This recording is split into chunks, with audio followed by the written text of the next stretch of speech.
Menggunakan kunci ganda ternyata tak menjamin terhindar dari sasaran pencurian sepeda motor. Buktinya, motor milik Novita Mayang, 23, warga Sumur Putri, Teluk Betung Selatan ini menjadi incaran pelaku curanmor.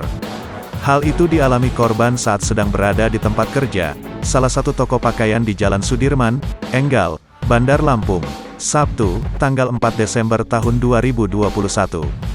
Novita mengatakan, motor Honda Beat B 2387 ACB yang hilang itu sudah dilengkapi kunci ganda atau kunci kontak rahasia.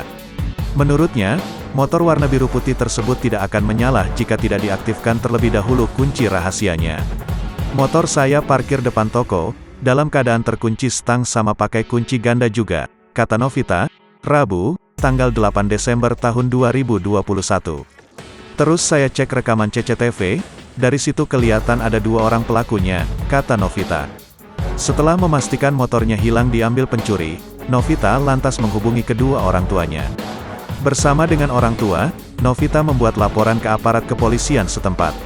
Sementara itu, Kapolsek Tanjung Karang Barat Kompol David Jackson Sianipar membenarkan peristiwa tersebut.